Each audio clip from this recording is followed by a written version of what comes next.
레지오 에밀리아 접근법. 레지오 에밀리아는 이제 루이스 말라거찌가 발전시켰다. 여기까지만 알면 되고, 이제 이탈리아에서 루이스 말라거찌가 발전시켰다. 레지오 에밀리아 접근법의 이론적 기초를 먼저 보면 아동의 일상생활을 쉽게 찾을 수 있는 주제를 토대로 이제 다양한 표적 활동을 통해 탐구하려는 레지오 에밀리아 접근법은 스스로 사고하는 힘을 구축해 나갈 수 있는 전인적 아동을 육성하는 것을 목표로 했대. 뭐를 목표로 했다고? 전인적 아동을 육성하는 것을 목표로 했어. 무슨 힘을 구축해 나갈 수 있다고 했지? 스스로 사고하는 힘. 다양한 표적 활동을 통해 스스로 사고하는 힘을 구축해 나갈 수 있는 전인 아동을 육성하는 것을 목표로 한다. 이러한 레지오 에밀리아 접근법은 학습을 경험의 재구성으로 보는 뒤의 교육 철학, 인지적 갈등을 통해 이제 능동적으로 지식 구축해 간다고 보는 피아제의 인지적 구성주의, 지식 구축의 사회적 다시 해보면은 학습을 경험의 재구성으로 보는 뒤의 교육 철학, 인지적 갈등을 통해 능동적으로 지식을 구축해 간다고 보는 피아제의 인지적 구성주의, 지식 구축의 사회적 상호작용을 강조한 비고츠키의 사회적 구성주의, 지능의 다원화를 강조한 가드너의 다중지능 이론을 기반으로 하고 있고, 이제 듀이, 피아제, 비고츠키, 가드너를 언급했으니까 듀이를 먼저 보면 듀이는 진보주의 교육 철학을 통해 교실에서의 형식적 교육 과정보다 경험을 통한 교육 과정을 강조하였어. 이제 레지오 에밀리아 접근법에서는 발현적 교육 과정을 통해 듀이의 진보주의 교육 철학에서의 아동 중심 교육을 실천하고 있고, 발현적 교육은 이 프로젝트 활동을 통해 실천이 되는 건데 아동의 생각을 교육 과정에 반영하여 아동 스스로 자신의 생각을 탐색하고 그 과정에서 능동적인 학습을 하게 되는 거야. 다음으로 피아제를 보면 레지오 에밀리아 접근법에서는 학습에 대한 피아제의 시각에 따라 아동 주도의 탐구적 활동을 지원한대. 교사는 아동 스스로 탐구적 활동을 통해 자신의 생각을 형성할 때까지 교사가 기다려야 한다는 피아제의 주장처럼 이제 레지오 에밀리아 접근법에서의 교사는 경청자로서의 역할을 강조하는 거지. 아동이 프로젝트를 통해서 자신의 능력을 발휘할 수 있도록 교사는 경청할 뿐 개입하거나 지시하면 안 돼. 아동이 새로운 것을 고안하고 발견할 가능성을 높일 수 있는 환경을 제공하여 아동이 준비된 환경 속에서 스스로 학습을 주도할 수 있도록 해야 한다. 레지오 에밀리아 접근법에서는 피아제의 시각처럼 아동을 능동적 학습자로 인정하고 있는 반면 아동 주도의 능동적 학습에서 사회적 상호작용을 강조한다. 학습은 사람들과의 토론과 협상, 표현과 탐색, 재토론과 협상, 재표현과 탐색 등 순환적인 과정을 거쳐 이루어지고, 학습이 이루어지기 위해서는 이제 반복적으로 토론도 하고 협상도 하고 상호작용할 대상이 있어야 한대. 그래서 교사, 또래, 부모를 포함한 이제 모든 주변 사람들은 토론과 협상의 사회적 과정을 통해 아동의 능동적 지식 구성에 영향을 미친다는 거지. 레지오 에밀리아 접근법에서는 피아제의 시각처럼 지식은 아동 주도로 이루어진다는 점에서 동의는 하지만 아동 혼자서 구성하는 것이 아니라 사회 구성원과 함께 만든다고 보고 있어. 그래서 이런 시각은 또 레지오 에밀리아 접근법이 피아제의 시각과 구분되는 점이라고 볼 수 있지. 다음으로 비고치기야. 사회적 구성주의를 강조한 비고치기는 문제 해결을 위한 사회 구성원과의 상호작용이 자기주도 전략, 문제 해결 전략 등 고등 정신 기능을 습득할 수 있는 기능을 제공함으로써 인지 발달을 촉진한다고 봤어. 이러한 비고치기의 시각은 협력에 의한 프로젝트 활동뿐만 아니라 학급 운영에도 영향을 미쳤대. 사회적 구성원과의 협력 학습이 성공하기 위해서는 소규모 집단을 중심으로 집단 구성원에 대한 충분한 이해가 필요하대. 소집단으로 구성할 때는 무엇이 중요하고, 무엇을 좋아하고, 무엇을 흥미를 가지며 어떻게 문제를 접근하는지에 대한 사전 정보가 많이 요구되기 때문이래. 레지오 에밀리아 접근법에서는 3년간 반이나 교사 편성에 변동 없이 함께 생활한대. 그렇기 때문에 당연히 서로의 특징, 관심사, 흥미를 학습적으로 이런 걸 충분히 이해할 수 있게 되면서 지식의 공동구성을 자극하거나 비계를 설정하는 데 효과적일 수 있다고 보는데, 이는 아동 간 관심과 흥미, 발달 수준을 고려한 토론과 협상이 상호 간에 효과적으로 이루어지게 할 뿐만 아니라 표현과 탐색 활동 시 아동의 근접 발달 영역에서 교사가 아동의 특성을 고려하여 흥미나 관심을 유발하거나 아동의 발달에 적합한 생각이나 사고를 자극하게 할 수 있다. 비고치기의 사회적 구성주의는 인지적 발달과 기능은 사회적 상호작용이 내면화되어 이루어지는 것으로 보고, 인간을 인간답게 하는 것은 사회적 환경이므로 인간과의 상호작용과 의사소통은 인지 발달을 매우 중요한 요소라고 본대. 레지오 에밀리아 접근법에서 비고치기의 시각은 아동의 능동적 지식체계 구축을 위해 지식과 문화의 전달자로서 교사, 부모, 지역사회의 참여와 관계를 강조하고 지역사회 중심 교육을 실천하도록 하는 동기가 되었대. 가드너. 레지오 에밀리아 접근법에서는 가드너의 다중지능 이론을 활용하여 아동마다 서로 다른 지적 능력을 반영하여 활동하게 한대. 개별화된 활동과 학습 내용을 배치하여 아동이 자신의 흥미에 따라 활동을 선택하도록 하고, 이러한 선택 과정에서 아동은 자신 안에 내재된 역량을 자연스럽게 발휘할 수 있게 된대. 한편 가드너는 한 가지 주제나 개념을 이해하기 위해 다양한 매체를 사용하여 다양하게 표상한다면 각 매체의 서로 다른 인지 조직적 특성이 축적되어 결국 주제에 대한 학습이 심화될 수 있다고 주장하는 거지. 이러한 시각은 레지오 에밀리아 접근법에 적용되어 프로젝트 학습을 통해 아동들의 서로 다른 잠재 능력이 충분히 신장될 수 있도록 다양한 표상 매체를 활용한 다상징적 표상 활동을 강조하고 있다. 시간은 10시 20분, 3시 38분. 레지오 에밀리아 접근법의 교육 목표를 다룰게. 레지오 에밀리아 접근법은 아까도 말했지만 발현적 교육 과정을 실천해. 따라서 일반적인 교육 목표 외에 세부적인 교육 목표를 미리 세워놓지 않는데, 레지오 에밀리아 교육 과정에서 교사는 미리 교육 목표를 세부적으로 수립하고 수립된 계획에 따라 아동의 학습을 이끌어가기보다 아동의 관심과 흥미, 호기심, 경험 이 네 가지에 기반하여 상호 협력 과정을 통해 아동이 프로젝트를 완성할 수 있도록 지원한다. 레지오 에밀리아 접근법이 지향하는 교육 목표는 사회적 구성주의의 이론을 주 근간으로 아동, 교사, 부모, 지역사회 간 관계와 소통 그리고 상호작용에 기반한 프로젝트를 통해 스스로 사고하는 힘을 가진 아동으로 기르는 것이래. 따라서 레지오 에밀리아 접근법은 독특한 개성을 가진 아동이 흥미와 욕구를 기반으로 자신의 잠재 가능성을 최대한 발현할 수 있도록 아동을 둘러싼 주변 환경이 상호 협력하면서 유능한 사회 구성원을 성장하는 데 초점을 둔대. 레저 에밀리아 교법의 기본 원리를 한번 봐보자. 먼저 아까도 말했지만 발현적 교육 과정이 기본 원리 중 하나야. 발현적 교육 과정이란 학습 내용을 구체적으로 확정하지 않고 잠정적인 교육 내용만 예측하여 설정하되 학습 활동 통해서 아동과 교사 간 협의를 통해 아동의 발달 수준과 흥미, 관심, 호기심을 토대로 학습 주제를 자연스럽게 발현해 나가도록 하는 교육 과정이래. 이거는 교육 과정 자체보다 아동이 초점이 되는 것으로 아동의 흥미로부터 교육 과정이 만들어지는 데 의미를 둔대. 이러한 발현적 교육 과정은 레저 에밀리아 교법의 기초를 이루다고 보는 거지. 아동이 초점이 되는 발현적 교육 과정에 따라 레저 에밀리아 교법은 아동이 자신의 학습 과정에서 수동적인 존재가 아니며 능동적인 주요 역할을 한다고 봤어. 아동은 자신의 학습을 구성하는 데 관심이 있고 환경의 어떤 요소에 대해서도 적응할 수 있는 존재이므로 사회와 가정에 기반한 공동 지식 습득 과정 속에서도 아동은 유능성과 잠재력을 가진 학습의 능동적 주체자가 될 수 있다고 본다. 프로젝트를 통한 학습. 레저 에밀리아 교법은 발현적 교육 과정을 실천하기 위한 방법으로 프로젝트를 사용하고 있대. 프로젝트 활동은 캐치와 차드의 프로젝트 접근법에서도 강조가 똑같이 되고 있지. 레저 에밀리아 접근법의 프로젝트 활동 및 프로젝트 접근법과의 공통점과 차이점. 먼저 공통점은 프로젝트를 통한 학습 활동을 한다는 점에서 레저 에밀리아 접근법의 프로젝트는 프로젝트 접근법과 같아. 근데 차이점이 있어. 차이점이 뭐냐? 레저 에밀리아 접근법에서의 프로젝트는 이해의 깊이를 심화시키기 위해서 나선형적 프로젝트 전개 방식을 활용한대. 캐치와 차드의 프로젝트 접근법은 이해의 폭을 넓히고자 한다. 레지오 에밀리아 접근법 프로젝트는 레지오 에밀리아 시에서 다루어지는 아동교육에 관한 철학적 가정, 교육과정과 교수법, 학교 조직의 방법, 교실 환경, 디자인 등을 총칭하는 하나의 통합된 전체라고 할 수 있다. 근데 캐치와 차드의 프로젝트 접근법은 프로젝트를 통한 학습 내용 선정 및 교수 학습 과정을 제시하는 교육 방법이다. 레저 에밀리아 접근법에서의 프로젝트는 각 단계별로 진행 절차를 구조화하여 명시하고 있단다. 프로젝트 접근법은 준비, 도입, 전개, 마무리 과정을 통해 프로젝트가 운영되고 있다.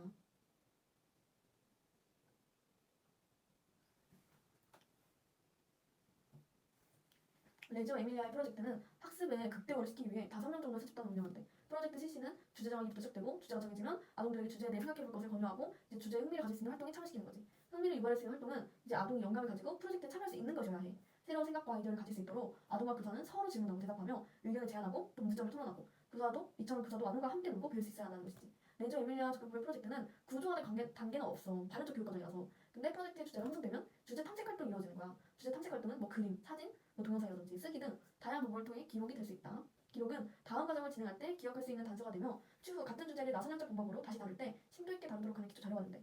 한편 문제 해결을 위한 토론과 표상 활동이 이루어지는데 토론 내용과 표상 활동은 모두 기록하는데 이 기록 역시 이전의 토론 또는 표상 활동과 비교하는 자료로 활용될 수 있어. 레저 에밀리아 접근법 프로젝트에서 기록을 강조하는 것은 매일의 학습 내용 또는 활동 방법에 따라 이제 프로젝트의 내용이 끊임없이 조정되기 때문이야. 조정과 수정, 변경을 위해서는 전 단계에서 수행한 내용 매우 중요해. 프로젝트의 마무리는 완성의 의미도 있지만 마무리 단계에서 이루어지는 토론과 협상을 통해 또 새로운 프로젝트를 실시하는 시작 단계가 되기도 한대. 다상징적 접근해볼게. 이제 다상징적 접근. 이 마지막은 아닌데 다상징이란 뭐 떨어져 줬는데? 다상징이란 다양한 활동 매체와 대상 간의 상호작용에서 역동적으로 형성되는 다양한 표상을 의미해. 강아지라는 개념을 뭐 그리기도 되고 쓰기도 되고 동작 표현하기도 되고 소리 표현하기 등 다양한 활동 매체를 활용하여 표현할 때 우리는 강아지라는 개념이 좀 더 깊이 이해할 수 있게 되는 거지. 다상징적 표상은 개념을 직선적으로 이해하는 것이 아니라 나선형적으로 이해하도록 돕는 거고 이 나선형적 측면에서 어떤 대상을 반복적으로 뭐 관찰하고 또 재관찰하고 이를 기반으로 표상하고 또 재표상하면 대상에 대한 아동의 개념이 좀 더 분명해질 수 있다고 보는 거지. 개념을 하나의 상징만으로 표현하는 것이 아니라 뭐 강아지라는 개념을 강아지 그림으로 표현하는 것이 아니라 다양한 형태로 상징화하여 멍멍이라는 소리로도 상징화하고 뭐 글씨, 뭐 이모티콘으로 표상할 수 있고 표상한다면 사고의 틀 스키마가 이제 반복적으로 재구조화되는 거지. 반복적으로 재구조화되면서 강력한 사고의 틀로 아동에게 내재화될 수 있대. 이러한 점에서 레저 에밀리아 접근법에서는 다상징적 접근법을 프로젝트에 활용한다. 직접 체험하고 경험한 내용을 그리기를 통해 시각적 상징으로 표상화한 후 신체 움직임을 통해 신체적 상징으로 재표상한다면 다상징적 접근법에 해당한다. 일상생활에서 경험한 하나의 개념을 여러 개의 서로 다른 매체를 활용하여 반복적으로 다양하게 표상하도록 하는 다상징적 접근법은 나선형적 방법을 통해 개념의 원리를 아동 스스로 깨닫게 만드는 장점이 있다.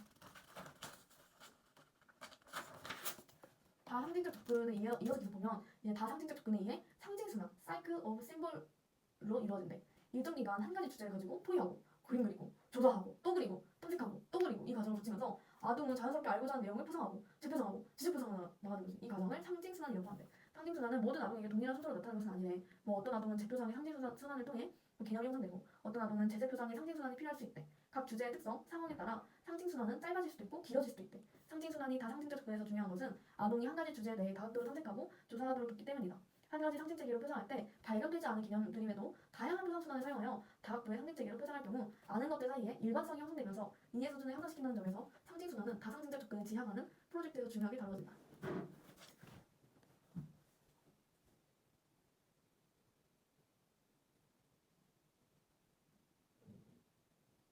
상징과 주기 활용. 뭐 예를 들면 주기 1. 아는 것을 말로 표현하기. 구술적 분출. 교사가 유아에게 가장 익숙한 상징적인 언어를 활용하여 주제와 관련된 자신의 경험이나 지식을 기억하여 말로 표현하기 안 돼. 뭐 예를 들면 유아들은 눈 오는 도시 프로젝트라고 했을 때 도시에 내리는 눈과 관련된 각자의 생각이나 경험 말하기 등을 통해 다각도를 표현하는 거지. 주기 2. 첫 그림과 토론. 유아들은 말로 표현하는 것과 그림을 그리는 것의 차이를 느낀 후 의문을 제거하고 문제를 해결함으로 그림을 그린 후 이에 대해 함께 토의한대. 주기 3. 모의 시험, 시뮬레이션. 유아들이 궁금한 것에 대하여 가설을 세워 시행한다. 그 결과를 자신의 예측과 비교해봄으로써 추론 활동에 근거한 예상을 확인하는 과정을 거친다. 예를 들면 눈에 대해 토의하고 그림을 그리면서 동기유발된 문제에 대한 가설과 이론에 있어 가상의 도시 모양을 만들거나 벽화를 구성하는 활동을 통해 가설에 대한 증거를 찾을 수 있다. 주기 4.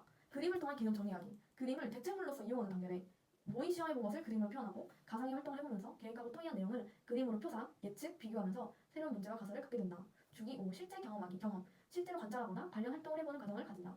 예를 들면 눈이 내린 현장에 나가서 실제 경험을 통해 사전 활동 과정에서 나온 질문에 대한 답을 얻음. 사전 활동 과정에서 눈은 무슨 맛일까? 이럴 수도 있잖아. 눈은 정말로 하얄까? 이렇게. 근데 실제로 경험해보면은 그 답을 얻을 수 있다는 거지. 주기 6. 경험 후의 그림. 경험하면 또 그려. 경험 후 이해한 내용을 그림으로 그리고 발견한 말을 그룹으로 토의하면서 이전 그림과 비교하고 수정. 이전에는 눈을 절대로 먹으면 안 돼요 이랬지만 막상 가서 애들이 혀를 대보고 혀를 대본 그림을 수정해볼 수 있잖아. 주기 7. 확장하기. 프로젝트의 방향이나 과정을 새로운 측면에서 확장해본다.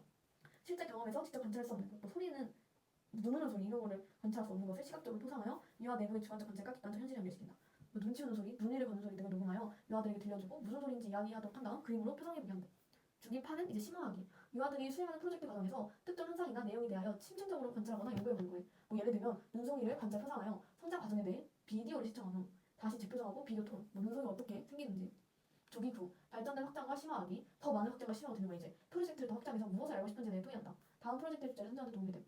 예를 들면 물이 얼음으로 변하는 과정 표상 및 실험을 수도 있고 구름과 눈을 만드는 기계를 표상하고 만약에 기계가 발명된다면 어떨까 이런 생각으로 눈 오는 장면 관찰 등을 확장하여 다음 프로젝트와 연결될 수 있다. 그 다음은 마지막 기본 원리인가요? 알겠습니다. 마지막 기본 원리 아닙니다. 기록 작업이에요. 도큐멘테이션인데요. 이제 레지오 에밀리아 접근법의 윤거의 꽃이 처짐이라면 레지오 에밀리아 접근법의 꽃은 기록 작업이다. 레지오 에밀리아 접근법의 대표적 특징인 기록 작업은 학습의 과정으로서 아동의 사고, 감정을 나타내고 자신이 경험하고 수행했던 것에 대한 반성적 사고 및 탐구를 돕는 도구이다.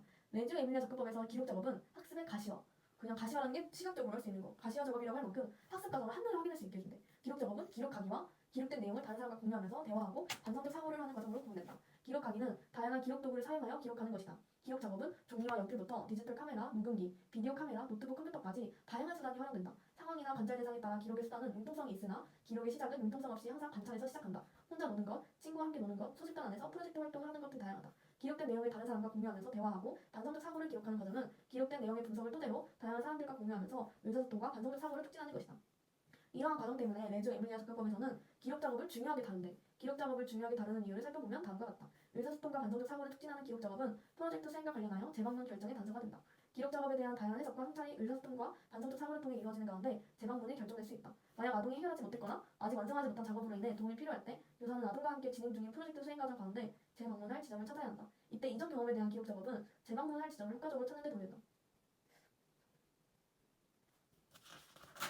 기록 작업은 아동의 사고와 학습 과정을 기록을 통해 가시화하는 거잖아. 그러니까 눈에 보이니까 아동, 교사, 부모 또는 그 밖의 사람들이 볼 수 있으니까 아동의 학습을 공유할 수 있고 사고를 회복할 수 있게 만드는 거지.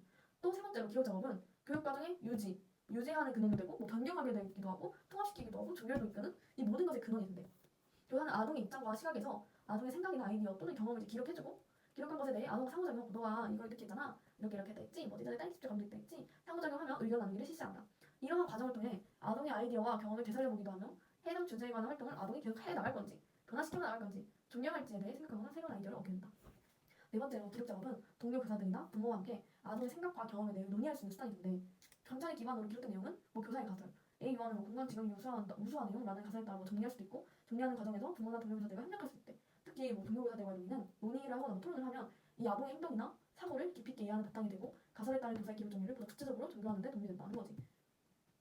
마지막으로 기록 작업에 대한 설명으로 다섯 번째는 부모나 유치원에 방문하는 사람들은 이 교사가 쓴 기록을 읽음으로써 이 아동의 경험, 무슨 경험을 했는지, 교육 프로그램에 바탕이 되는 이론이 뭔지, 철학이 뭔지 생각하게 된대.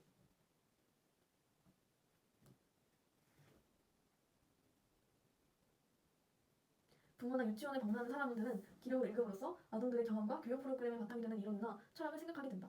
부모의 경우 이를 통해 아동이 어떤 활동을 하고 있는지, 그 활동이 어떻게 왜 아동의 학습에 중요한지를 이해할 수 있게 된다. 이를 통해 부모는 아동과 대화할 수 있는 주제를 알게 되고 아동이 유아교육 기관에서 수행하는 프로젝트를 지속할 수 있도록 응원하거나 격려해 줄 수 있으며 프로젝트에 기여할 수 있는 방법을 모색할 수 있다. 완전 지금부터 이건 왠지 모르겠어요. 지역사회 중심 교육.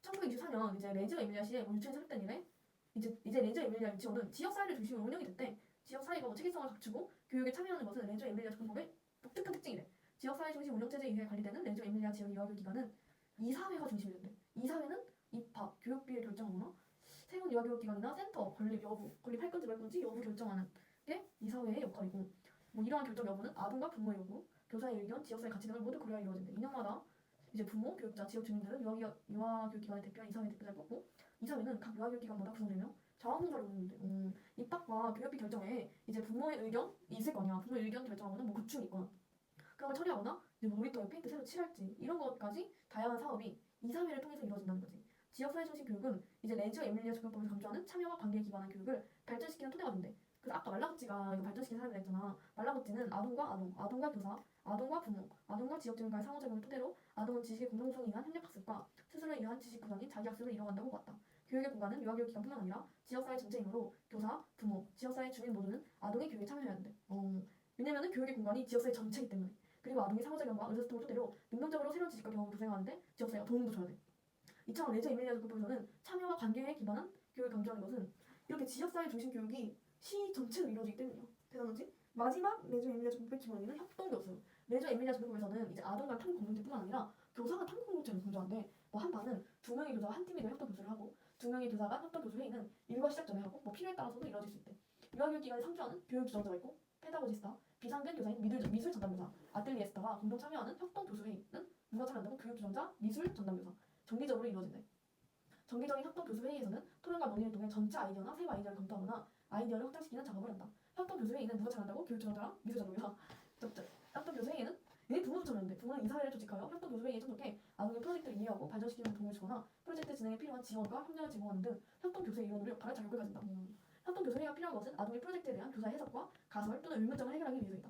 기록을 통해 모은 아동의 작업 내용 또는 작업 과정을 기반으로 아동의 학습 과정, 지식 습득, 생활 태도, 발달 현황 등을 해석하고 평가함으로써 프로젝트 과정의 방향성을 결정해야 하는 교사에게 동료교사, 학교 관계자, 부모 등이 참여한 협동교수회의의 다변적 이해와 평가는 의미 있는 자료가 된다. 한편 협동교수회의를 통한 협동교수는 아동의 공동 지식 구성을 토대로 아동이 능동적으로 자기학습을 형성하도록 지원하는 기반이 된다. 네, 이제 여기까지가 레지오 에밀리아 접근법의 교육 원리가 끝났고 레지오 에밀리아 접근법의 교육 과정을 보겠습니다. 여기까지 하는데 30분이 걸렸네요. 레지오 에밀리아 접근법에서는 교육 과정에는 뭐가 없대. 아동이 시작하고 교사가 구성한다 라는 말처럼 레지오 에밀리아 접근법에서는 구체적인 교육 활동이 사전에 뭐 치밀하게 계획하기보다는 아동의 흥미와 관심에서 시작되는 발현적 교육을 지향한대. 아까도 발현적 교육을 지향한다고 했잖아. 따라서 단원 중심의 교육 활동과 달리 잘 계획된 교육 과정 제시하지 않고 미리 정해진 계획 없이 이루어지고 교육 과정이라는 거 안 쓰고 프로젝트 지원해. 프로젝트 느낌이라는 프로젝트 지원해 이런 용어 사용하고 계획이나 프로그램을 의미하는 프로젝트 지원에는 교사가 처음 수립한 기대나 방향으로 교육을 운영하는 게 아니라 그냥 작업이 진행되고 있는 과정 토대로 교육 방향을 수정해 나간다 이걸 말하는 거지. 목표 지향성을 가지고 확실성을 추구하는 교육 과정과 달리 프로젝트 지원에는 불확실성을 토대로 그냥 가능성을 추구하는 발현적 교육 과정이야. 교육 내용과 교육 활동 보겠습니다. 레지오 에밀리아 내용이 생각보다 엄청 많아요.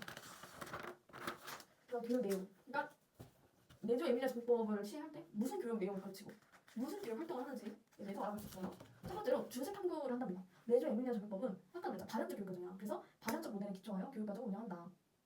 발현적 교육은 교사가 미리 계획하여 실시하는 단원 중심의 교육 활동과 달리 아동의 생각을 토대로 깊이 있는 발견, 학습 이런 걸 유도한대. 발현적 교육은 주제 탐구를 통한 프로젝트 수행 등에서 이루어지는데 레지오 에밀리아 접근법에서 프로젝트란 교수 학습 방법이라고 하기보다는 그냥 개방적 사고방식에 나타내는 용어로 이해해야 된다. 교사는 아동과 함께 지식을 구성한다는 지식의 공동 구성자잖아. 지식의 공동 구성자로 이제 아동과 평등한 관계에서 개방적인 의사소통, 상호작용을 하는 거지. 아동은 교사의 개방적 관계 경험을 통해 아직 확실하지 않은 아동 자신의 사고가 다른 사람이 가지고 있는 사고와 유사하거나 다른 걸 안다. 유사함을 인식할 때 아동은 자신의 지식이 옳음을 확신하고 이를 기반으로 새로운 지식을 확장시켜 나가려는 동기를 얻게 된다. 이와 달리 다름이 인식되면 이제 다르다 이게 인식이 되면 왜 다를까? 다른 이유를 탐색하기 위해 이를 기반으로 자신의 지식을 스스로 수정 또는 변경하려고 하는 거지. 따라서 아동이 교사와 상호작용 하거나 또래들과 부모, 지역 주민과 의사소통하는 과정은 아동 자신의 인지적 체계를 향상시키거나 변화시키는 시작점이라고 할 수 있다. 사회적 관계 활동을 통한 지식 구성을 레지오 에밀리아 접근법은 프로젝트를 통해서 실천한다 이렇게 볼 수 있지. 프로젝트는 발현적 교육에 초점을 두기 때문에 각 단계별 진행 절차를 명시적으로 구분하지는 않지만 수행 과정에서도 단계별 진행을 고려하지 않는데 프로젝트는 소집단 단위로 수행되는 과정에서 발생하는 인지적 갈등, 해결 과정, 다상황적 표사 활동, 교사의 관찰 및 기록, 기록에 기초한 분석과 논의 과정을 토대로 공동 작업의 목표를 설정은 끊임없이 변화되며 수정된다. 프로젝트 과정을 통해 경험되는 끊임없는 변화는 아동에게 자신만의 이론을 만들어가게 하는 동인이 된다. 동인. 이거 물음표. 계획된 주제나 내용에 기반한 교육 과정은 없지만 아동이 다양한 유형의 사회적 상호작용에 참여하여 상호 간 일치와 불일치의 경험 속에서 대화와 토론, 갈등과 합의, 논의와 협력 등을 토대로 자신의 사고와 지식, 인지적 체계를 발전시켜 나가게 된다고 합니다. 그 다음 교육 내용과 교육 활동은 경청이에요. 이 경청은 비고치키의 사회적 구성주의 바탕으로 지식의 공동 구성을 위한 협력 학습을 강조하는 이제 레지오 에밀리아 작품에서는 경청 활동을 중요하게 보는데 그것이 강조되는 것은 의사소통의 첫 단계가 경청이기 때문이다.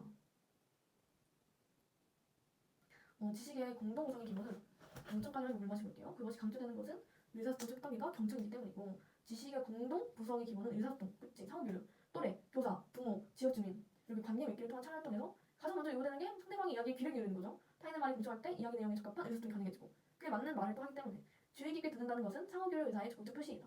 경청함으로써 대화가 이루어지고 대화가 이루어지는 과정에서 기록할 내용도 결정되고 기록을 통해 교사, 부모, 지역주민들의 협동 교수적 측면에서 아동의 학습 과정을 반성적 측면에서 살펴볼 수 있고 또한 학습 과정의 반성적 활동에서 재방문, 재표상 활동을 시도할 수 있고 이 활동을 통해 다상징적 표상 활동이 이루어질 수 있고 아동은 다양한 형태의 다상징적 표상의 나선형적 활동 과정을 통해 새로운 개념을 보다 깊이 이해할 수 있고 그러면서 지식의 축적을 능동적으로 가속할 수 있다. 이 말이 되게 멋지네. 지식의 축적을 능동적으로 가속할 수 있다.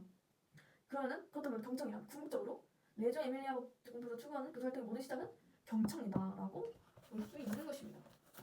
사회문화적 맥락의 중요성을 강조하는 레저 에밀리아 작품에서는 아동, 교사, 부모 간 협력, 그리고 사회적 관계 형성, 의사소통에 기반한 교육을 중시한다고 말했잖아. 그거는 사회적 관계를 토대로 의사소통을 통한 아동, 교사, 부모 간 협력은 아동의 능동적 학습을 이끄는 자원이 되는 거기 때문이야. 그래서 다음으로 중요하게 생각한 기본 원리는 바로 협력 학습입니다. 학습은 가르치는 것이 아니라 사회적 구성원과의 협회적 상호관계를 기반으로 아동 스스로 구축하는 것이래. 아동 스스로 구축하는 것이라고 본 레지오 에밀리아 작품에서는 능동적 학습자로서 아동이 스스로 탐구하고 발견할 수 있도록 또래와 또래, 또래와 교사, 교사와 교사, 교사와 부모, 심지어 교사와 지역사회 주민까지 협력적 관계를 형성하여 아동의 교육을 지원해야 한다고 본다. 또래, 교사, 부모, 지역사회의 상호작용을 기반으로 이루어지는 학습인 협력학습을 위해 교사는 몇 명으로 구성, 2명으로 구성하여 학교에 배치되어 아동의 폭넓은 교육 활동을 위해 교사, 부모, 지역주민의 대표자로 구성된 이사회도 만들어져 있어. 아까랑 비슷한 내용이 반복되고 있죠. 아동이 교사뿐만 아니라 지역사회 내 모든 구성원과의 상호작용을 통해 이 협력학습이 이루어질 수 있도록 구조화되어 있다는 거지. 아동이 협력학습을 할 수 있도록 교사는 아동의 프로젝트 수행 과정에서 관찰된 언어적, 비언어적 상호작용 내용을 표상화된 자문으로 기록해야 돼. 기록은 아동과 함께 교사, 부모, 지역주민의 지식을 공동 구축할 때 사용되기 때문에 아동의 협력학습을 가능하게 만드는 주요 수단이 된다. 그게 기록이다. 레저 에밀리아 작품에서 아동의 협력학습이 강조되는 것은 부모, 교사, 지역주민 등 다양한 구성원으로부터 제공되는 다양한 시각과 경험이 비계가 되어 아동의 근접 발달 영역을 높임으로써 궁극적으로 아동의 잠재력을 최대한 발현시킬 수 있다고 보기 때문이다. 협력학습 다음으로 나오는 기본 원리가 다상징적 표상 활동입니다. 표상이란 겉으로 드러나 보이지 않는 생각이나 이미지를 드러나 보이도록 성립수단을 활용하여 표현하는 것을 말해. 아동은 자신의 생각을 구체화하고 아까도 의사소통 얘기했잖아. 의사소통 중요하단 말이야. 의사소통 하기 위해 상징적 매개수단을 동원하여 표상 활동을 해야 돼. 글씨로, 그림으로, 조형물로, 기호로, 제스처로, 언어로 이런 것들이 대표적인 상징적 매개수단이라고 할 수 있다. 아동은 자신의 생각을 그림이나 몸짓 등 다양한 상징적 매개수단을 활용하여 여러 형태로 표현하기 때문에 다상징적 표상 활동이라고 할 수 있다. 이때 아동이 그림이나 나뭇가지 삭기 등 상징적 매개수단을 활용한 표상은 회화적 또는 심리적 가치를 평가하는 수단이 아니고 그냥 아동의 생각이나 상호를 전달하는 수단으로만 사용해야 돼. 발달 단계상 자신의 경험이나 생각 등을 언어로 표현하는데 어려움이 있는 아동에 의해 상징적 표상은 아동의 경험이나 생각을 손쉽게 표현할 수 있는 중요 수단으로 작용한다. 아동은 프로젝트를 통해 자신의 생각을 그림이나 블록 쌓기, 촬영놀이나 수수깡 만들기 또는 역할극 놀이로 다양하게 표상화한다. 이후 아동은 표상화된 내용에 대해 또래나 교사들과 상호작용하면서 그냥 자신의 생각과 사고를 구성해 나가거나 또는 자신의 해석과 이해를 기반으로 표상을 재표상하면서 지식과 이해의 깊이를 심화시켜 나가기도 한다. 말이나 글을 통한 언어 표상, 몸짓이나 신체를 활용한 신체 표상, 노래를 통한 음악 표상 등 다상징적 표상 활동은 레지오 에밀리아 작품에서 강조하는 어린이들의 수많은 언어를 가능케 하는 활동이다.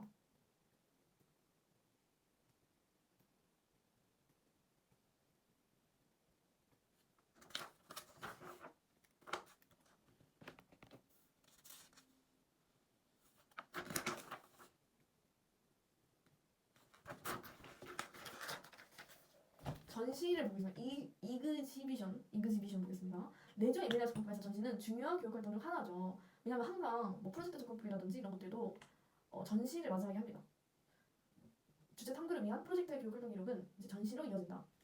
말라고치는 학교 벽 전체는 아동과 교사가 일시적 또는 상시 전시하기 위한 공간으로 사용되어야 한다고 봤고 전시는 교실과 광장을 포함한 유아교육기관의 공간 모두를 활용합니다.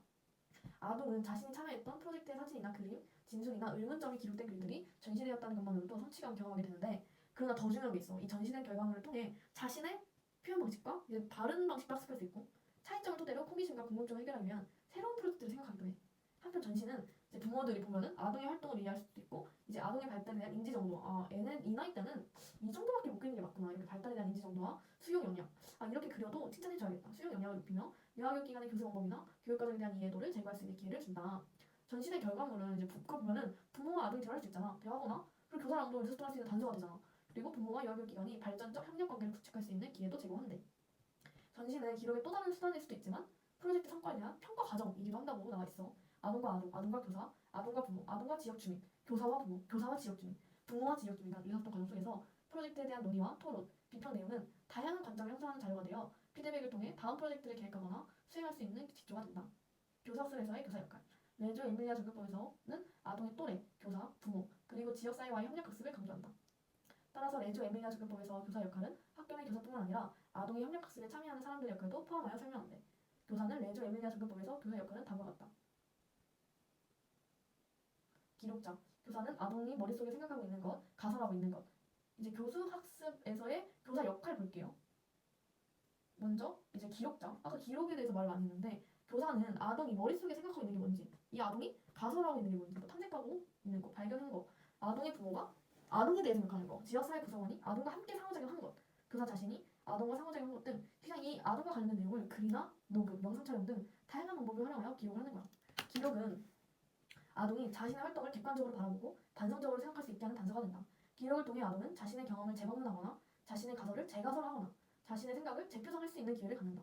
이러한 기회를 통해 아동은 자신의 생각을 확장할 수도 있고 변경할 수도 있고 깊이 있게 정리하면서 이제 능동적 학습을 주도하게 되는 거지. 그래서 교사는 더더욱 아동의 생각과 아이디어 등을 기록을 해야 된대. 이 교사의 기록은 아동의 주도적 학습을 위한 자료 외에도 부모나 지역사회 구성원들이 아동을 이해하고 의사소통할 수 있는 자료가 될 수 있으며 이를 기반으로 교사가 아동의 발현적 학습 활동을 지원할 수 있는 정보가 된다고 합니다.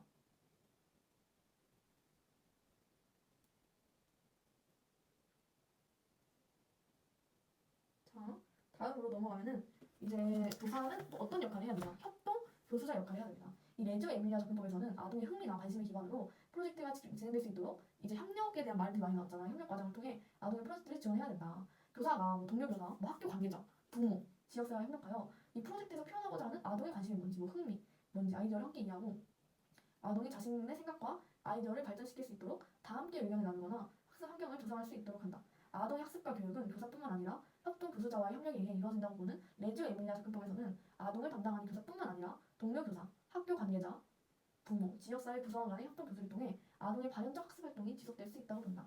따라서 교사는 이들이 교사와 함께 협동 교수할 수 있도록 아동의 학습 과정, 지식 습득, 생활 태도, 발달 현황 등을 해석하고 평가할 수 있는 기록을 제공하게 됩니다. 그리고 뭐 논의하고 뭐 토론하고 비평하고 대안 탐색 이런 거에 이제 뭐 다 같이 참여하면서 이제 프로젝트를 통한 아동의 발현적 학습 이거 성공할 수 있도록 교사는 협동 교수자로서 이제 지원을 한다는 얘기지. 실제로 이제 레지오 에밀리아 적용법을 유치원은 2명의 교사가 팀이 되어 학급을 3년간 담당한다고 해. 이 교사들은 뭐 동반자, 양육자, 안내자 역할을 하는데 이들은 교육 과정을 결정할 뿐만 아니라 학습자 또는 연구자로서의 태도를 가지고 교육에 임한대. 근데 이 2명의 교사 사이에는 위기가 없고 서로에게 배우는 협력적인 관계에서 함께 일을 한다. 이런 교직원 배치는 성인과 아동 관계의 특징인 공동 사회의식을 촉진시킨다. 지식 구성 협력자가 이제 세 번째 이 교재에서 나온 역할인데요.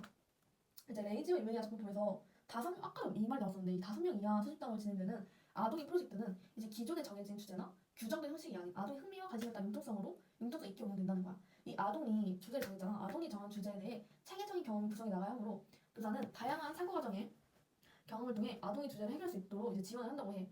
이때 교사는 아동의 지식 구성을 주도하는 주도자가 아니라 아동이 스스로 지식 구성을 주도할 수 있도록 하는 협력자의 역할을 수행한다는 거지. 그게 지식 구성 협력자이다. 교사는 아동이 관심 있어하고 흥미로워하는 주제를 탐색할 수 있도록 이제 함께 가설 세워주고 다양한 표상 활동을 통해 가설을 검증할 수 있도록 협력을 하는 거지.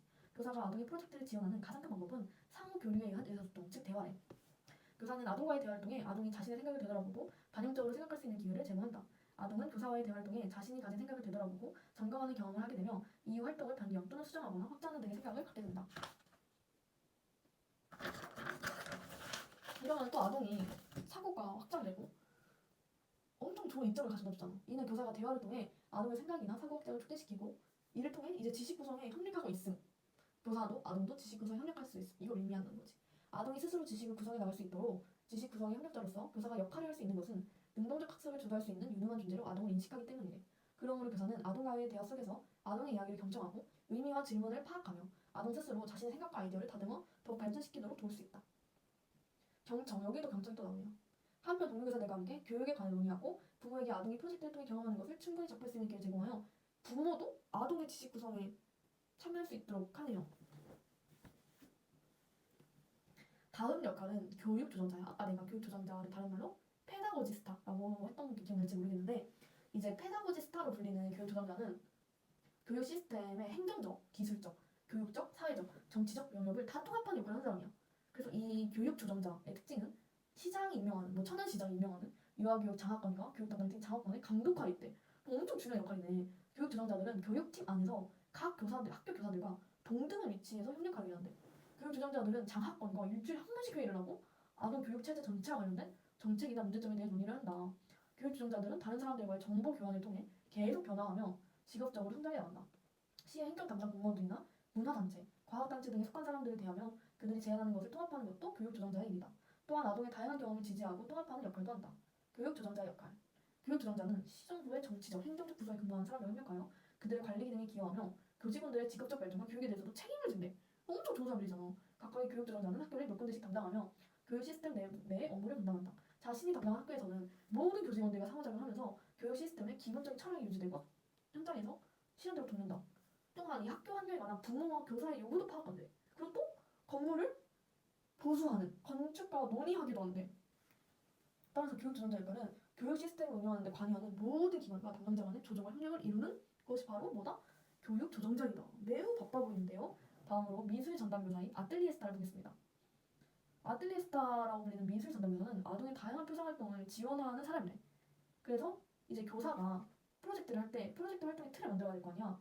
이때 지원하는 중요 역할이 누구냐? 바로 아뜰리에 리스타 미술 전담교사 아뜰리에 리스타다.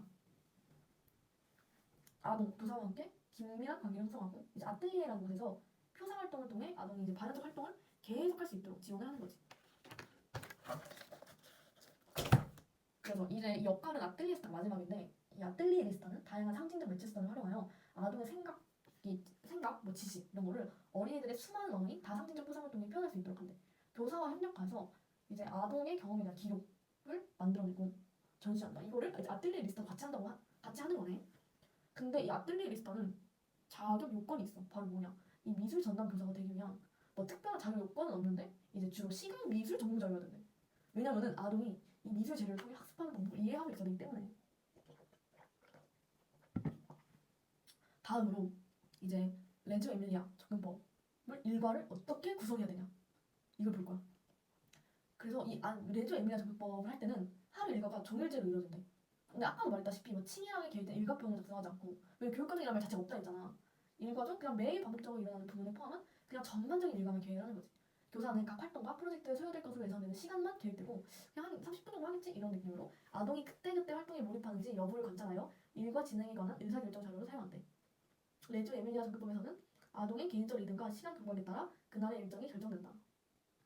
이제는 일과 구성을 어떻게 할 거냐 했으면 환경을 또 어떻게 구성할 거냐. 환경 구성의 차원. 레지오 에밀리아 접근법은 아동 교육이 지역 사회 전체 관심사며 아까 말했지? 지역 사회 전체 관심사, 책임, 이거 인식이 그냥 깔려 있어.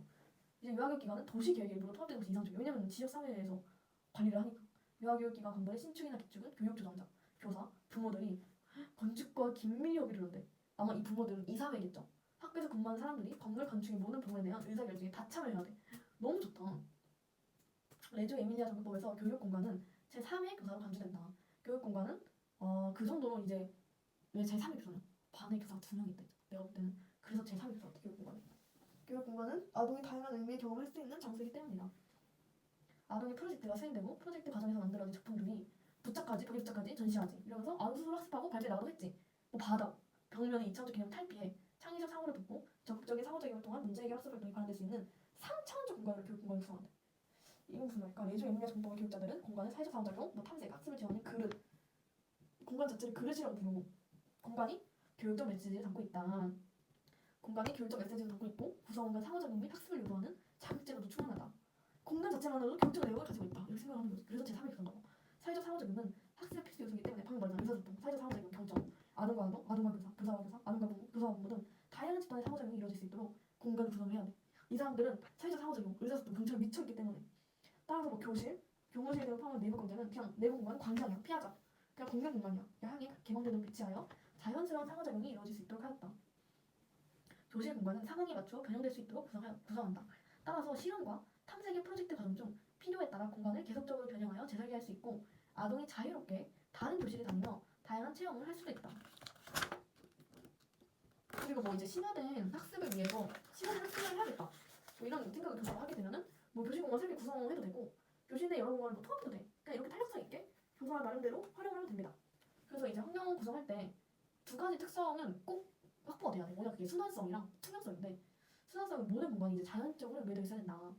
그냥 막 순환, 막힘없이 어느 곳으로나 통할 수 있다는 의미야. 유아 교사, 유아 환경 간의 상호작용을 최대한 정리하는 거지. 따라서 레지오 에밀리아 유아교육 기관의 환경은 그냥 공통적으로 어디나 그냥 건물의 어느 곳에서나 직접 연결되는 중앙 공용 공간. 이 광장, 피하자가 중심부에 자리 잡고 있고 내 면에 따라 여기 아틀리에, 활동실, 각 학급별 미니 아틀리에, 화장실, 부엌 같은 부대 시설이 배치되어 있는데 이제 문을 통해서 다 연결되어 있다고 합니다. 그 다음에 이제 보장되어야 되는 특성이 투명성인데 이제 같은 공간에 있지 않아도 서로의 존재를 보고 느낄 수 있는 가능성을 의미하는 것으로 모든 문과 창의 유의가 있어서 서로 볼 수 있어.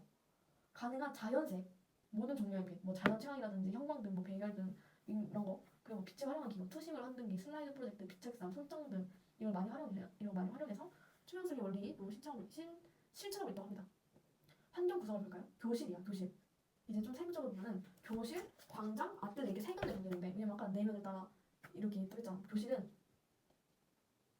이제 3, 5, 두세 부분으로 나누어질 때 공간을 뭐 나누면서 작은 공간들이 형성되겠지. 이 작은 공간들은 유아들이 소집도 활동할 때 도움이 되고 또 이제 좁으니까 작은 공간이라 소리 이야기 잘 들을 수 있고 의사소통 기회를 제공할 수도 있고 또한 교사들이 뭐 구성적 탐색 활동을 유아들과 함께하는 데도 도움이 되고 이게 교실이야. 근데 세면실 화장실은 유리벽을 활용해서 개방적으로 그리고 교실 입구에는 다양한 형태의 거울이 있고 유아가 자신의 모습을 볼 수 있도록 천장도 그냥 냅두는 게 아니라 작업물에 매달아 프로젝트 성과물을 감상할 수 있도록. 그다음 광장 볼게요. 피하자. 뭐 피하자 그란데라고도 합니다. 이제 여기는 사회적 교류가 일어나는 곳이야.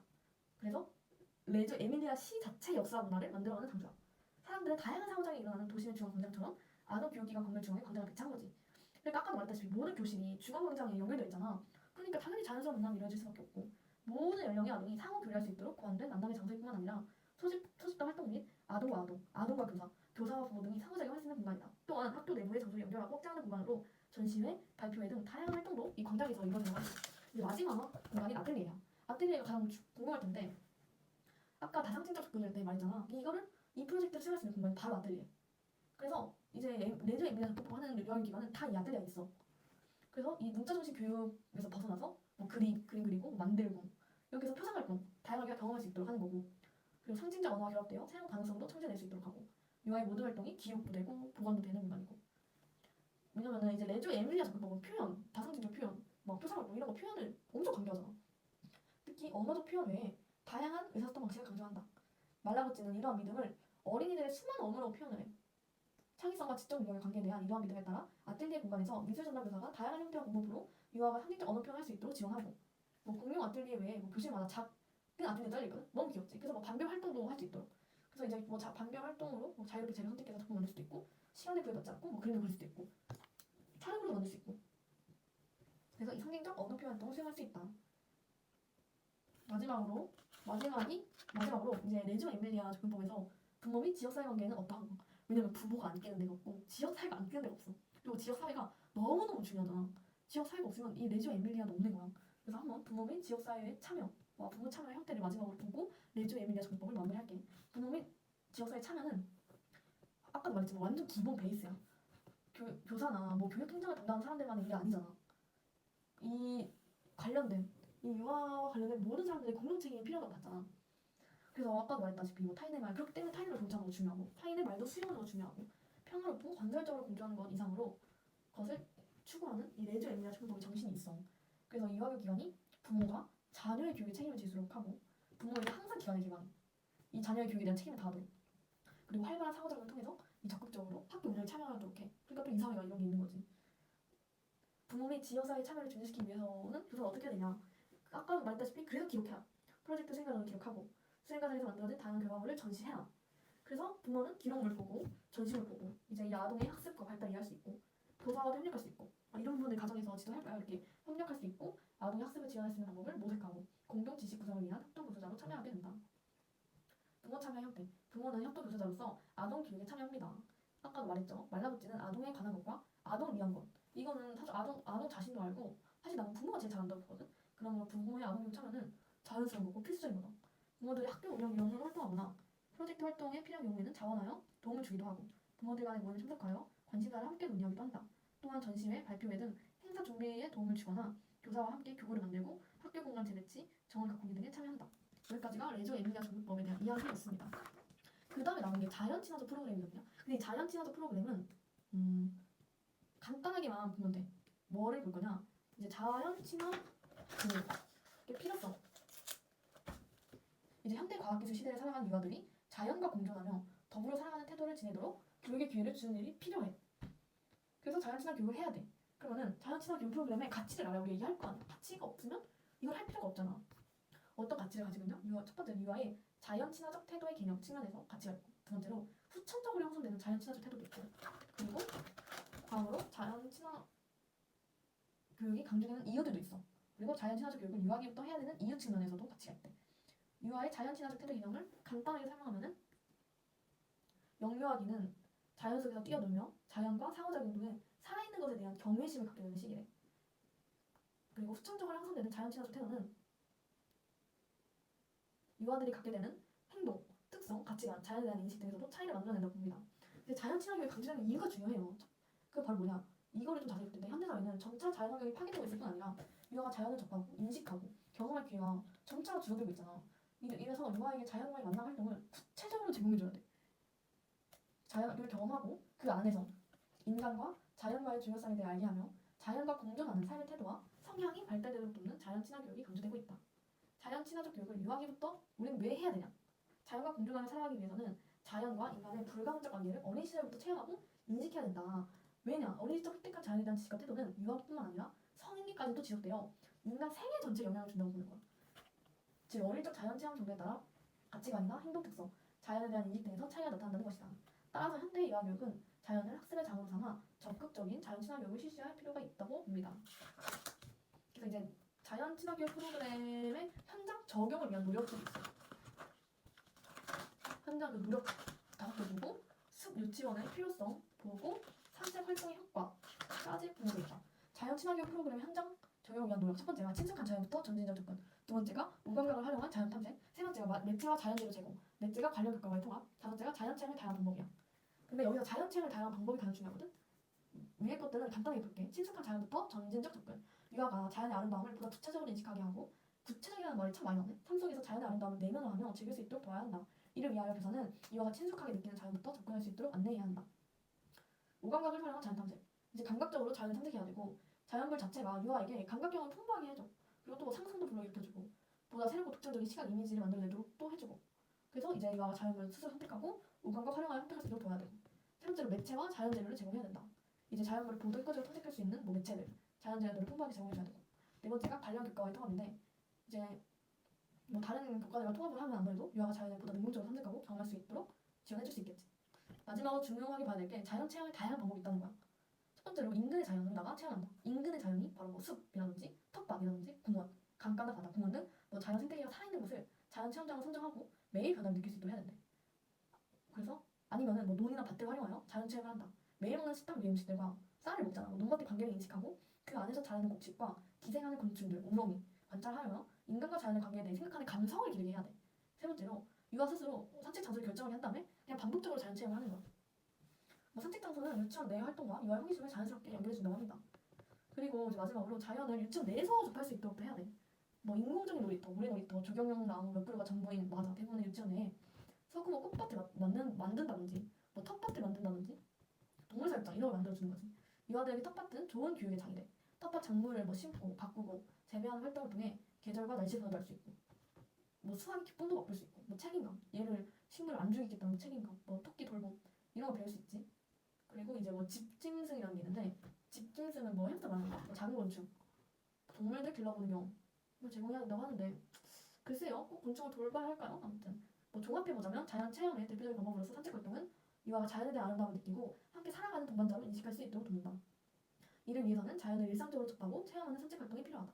자연은 어렵고 멀리 있는 것이 아니라 유아 주변에서 일상적으로 만날 수 있어야 하고 이를 통해 자연을 만나는 시간이 많아져야 한다는 거지.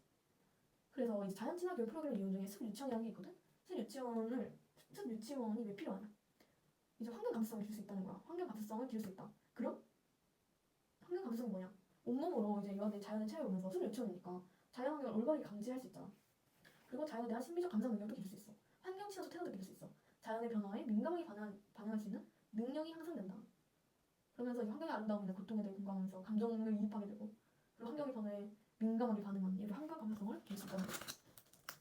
그리고 또 뭐가 있어? 당연히 신체 발달 되죠. 숲에서 막 몸을 사용해서 놀 거 아니야. 숲에서 이루어지는 여러 감각을 이용하는 활동과 숲에서 자유롭게 움직여보는 활동은 건강한 신체 발달 및 뇌의 발달에 촉진한다. 면역력도 늘어 증진돼. 흙, 돌, 식물 등 자연물과의 관계는 인간의 면역 시스템을 활성화하고 이를 강화시키는 데 도움을 줄 수 있다. 지나치게 깨끗한 환경보다는 자연적인 더러움이 인간의 면역 시스템을 적절히 강화하여 자연스럽게 건강을 지켜주는 역할을 한다고 볼 수 있다. 주의력과 집중력이 향상된다. 자연과 접촉하며 주의를 기울이고 상호작용하는 것을 통해 주의력과 집중력도 향상시킨다. 자극적인 환경에서 지친 유아들을 편안하게 깨어있는 상태로 만들어준대. 그리고 스스로 흥미를 느끼고 몰입하게 함으로써 결과적으로 집중력도 좋아지게 된다. 뿐만 아니라 주의력과 집중력뿐만 아니라 문제 해결력과 창의성을 향상된다고 합니다. 숲에서 직접적인 경험을 하면서 새로운 이건 뭐지? 이건 고사리야. 발견하고 고사리다. 그래서 문제 해결력도 향상되고 창의력도 향상되고 뭐 질문을 던지고 이건 뭐예요? 사실을 받아들이게 이건 파리를 먹는구나. 대상 사물을 내 온몸을 체험해 보면서 손가락 넣어보고 자연 환경을 올바르게 감지할 수 있는 가능성과 능력을 부여한다. 자연의 다양성도 느낄 수 있고 예측할 수 없는 요소들 이런 것들이 이제 창의적 사고를 유도하고 딱딱을 보면서 딱딱을 보면 부리가 아프지 않을까? 앞에 스펀지를 대면 어떻게 할까? 이렇게 창의적 사고를 유도하고 문제에 대한 새로운 관점을 제공할 수 있다. 언어 및 사회성 증진 숲의 자연 소재를 창의적으로 가지고 놀면서 애들 덤블링을 이렇게 저글링 하는 거 슬퍼물로 엄마 아빠 얼굴이 만들거나 이렇게 창의적으로 가지고 놀면서 유아들 간의 상호작용이 수월하게 이루어지게 된다. 그러면서 대화를 하니까 언어, 활성 발달 촉진되고 숲의 자연스러운 공간은 움직임의 욕구를 충분히 해결하도록 도우며 스트레스 완화를 가져오고 유아의 공격성이 누적되지 못하게 한다. 서로가 가깝게 바라보고 접촉하며 활동할 수 있어 공동의 연대감을 결속할 수 있다. 그리고 규칙을 이해하면서 이런 것들을 좀 유치원에서 요구하는 규칙들은 유아들의 시적 체험과 밀접하게 연결되어 있어서 애매하지 않고 명백하대. 마지막으로 개성이 신장될 수 있다는데 이제 자연에 있으면서 난관들이 많이 봉착할 거 아니야. 난관 뭐가 있을까? 예를 들면 징검다리를 건너 이런 난관을 극복하는 과정에서 여러 문제상을 바로 인식할 수도 있고 창의적인 해결 방안 중간에 돌을 갖다 놓으면 어떻게 될까? 이런 모색하는 것에 즐거움도 느낄 수 있다. 그리고 이제 숲 유치원의 필요성들을 봤으면 산책 활동에 대해서도 볼 건데 산책 활동에 효과들이 있어.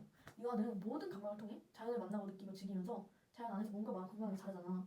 그래서 산책을 하면서 꽃 만나고 열매 만나지 나무 만나지 하늘 만나지 새 만나지 벌레 만나지 동물 만나지 이렇게 그냥 자연 그 자체를 만나고 아름다움도 느끼고 철쭉이 너무 예쁘잖아.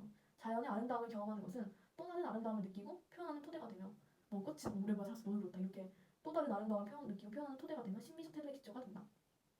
산책 활동을 통해 사람과 사람의 관계를 알게 된다. 좁은 공간에서 생활하다 보면 서로 부딪히는 일이 많아 유아가 싸움이 잦다.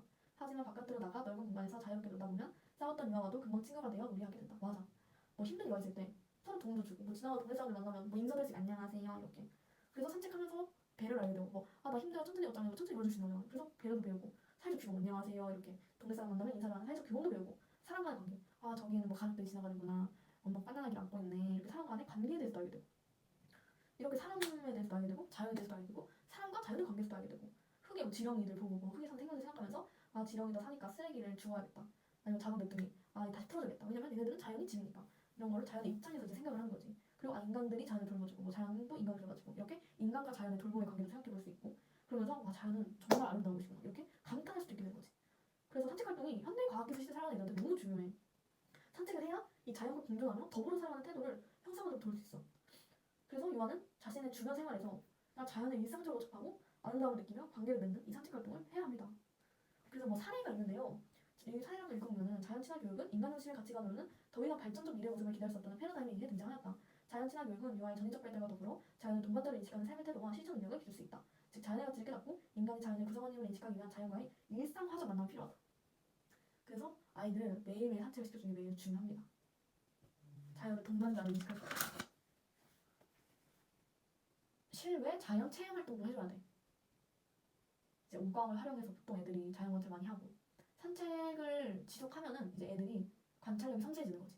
계절마다 나오는 곤충들이 다르고 계절마다 나오는 꽃들도 다르고 하니까 관찰력이 상쇄해지고 관찰 대상에 대해 의미를 또 부여하게 되고 친구, 지렁이한테 뭐 이름을 지어준다든지 팽팽이한테, 뭐 달팽이한테 팽팽이라는 이름을 지어준다든지 그리고 스스로 자연에 접근해보고 가까이 가서 뭐 탐색하고 자연 관찰하고 상상놀이 할 수 있고 지렁이랑 달팽이랑 친구가 막 상상 역할놀이 뭐 그러면 내가 뭐 누구누구 역할할게 내가 꼭 사슴벌레 역할할게 역할놀이도 할 수 있고 놀이와 삶학습 연속성 상에 두고 자연을 포함적으로 알아갈 수도 있고 그리고 유아가 호기심이 많으니까 산책 활동을 하면서 이 호기심도 충족할 수 있어.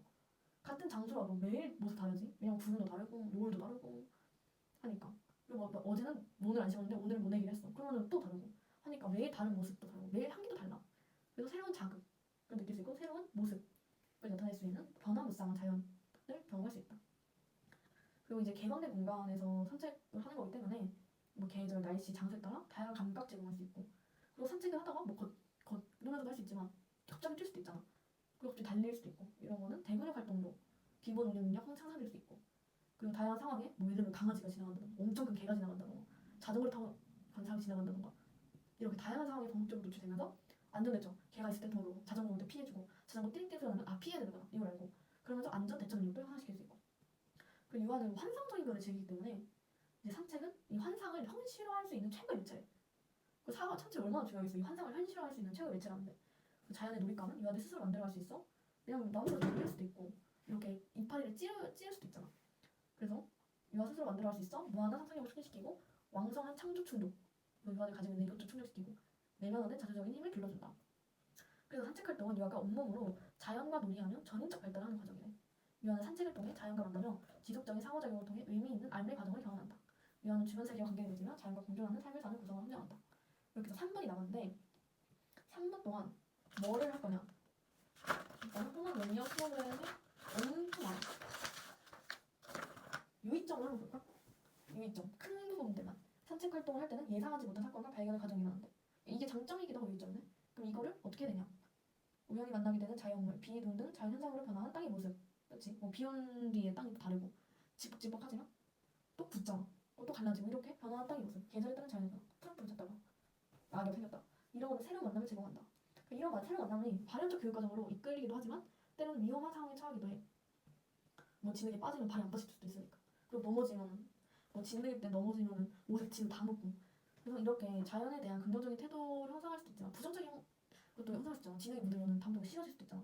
그러니까 이 자연에 대한 긍정적 태도를 형성하기 위해서는 교사 역할이 매우 중요해. 교사를 통해서 산책 활동은 자연을 존중하고 인간이 자연의 구성원으로 존재하는 의미를 교육에 될 수 있어. 그래서 교사는 교사가 잘 아는 장소로 산책을 가야 되고 그래야 위험 요소를 대처할 수 있지. 그리고 지속적으로 해야 돼. 가끔 하는 게 아니라 지속적으로 다 느낄 수 있도록 세심한 관찰할 수 있도록 연속적으로 산책을 하고 살아있는 생명체에 대한 존중감을 가져야 돼. 자자 이런 말 하면 안 돼. 위험한 귀엽지, 콩벌레 귀엽지, 지렁이 귀엽지, 달팽이 귀엽지, 사슴벌레 귀엽지 이렇게. 그리고 위험한 상황 살펴야 되고 왜냐면 너무 요즘 킥보드 이런 거 산책길에 킥보드를 타고 갈 수 있단 말이야. 그리고 위험한 사물 있는지 가시 있을 수도 있으니까 쥐덫 이런 거 있을 수도 있으니까 근데 살펴보고 이 문제에 대해서 얘들아 이런 게 있을 때 어떻게 해야 되지? 피해서 가야 돼 이렇게. 그리고 이런 거 버리면 안 돼? 안 돼. 다섯째 유아들은 식물과 동물이 사는 곳에 얘들아 너희들은 이 식물과 동물이 사는 곳에 방문객이야. 이거 기억하도록 하는 거. 좋다. 여섯째 유아들이 안전한 것과 안전하지 않은 것. 얘들아 지렁이는 안전해 하지만 그 지렁이 친구는 안전하지 않아 이렇게. 구별하도록 돕는다. 일곱째 유아들이 살아있는 것과 죽은 것은 얘들아 이 지렁이 죽었어 안 죽었어? 죽었어. 그러니까 만들한테 안 돼. 얘 움직여 살았어 안 살았어 이렇게 구별하도록 돕는다. 여덟째 산책을 하기 전에 유아들과 사전 활동을 통해 산책에 대한 두려움을 조절하도록 얘들아 산책을 안 해본 사람? 뭐 했어? 너무 재밌었어 이렇게 산책에 대한 두려움을 조절하도록 돕는다. 이를 통해 자연의 호기심, 신비함에 대한 몰입, 새로운 발견 등 친근감과 감수성을 토대로 자연과 존중의 관계를 맺게 된다. 산책 활동을 통하여 유아들은 자연의 감수성 느끼고 아름다움 느낍니다. 자연을 우리와 더불어 살아가는 존재로 여깁니다. 우리 주위의 모든 것들은 연결되어 있다는 것을 경험하게 됩니다. 이렇게 이게 중요하겠다. 유아의 동물의 교사편을 만드는 거. 산책 활동을 위해서는 사실 부모님은 반드시 필요하지. 네, 이상입니다.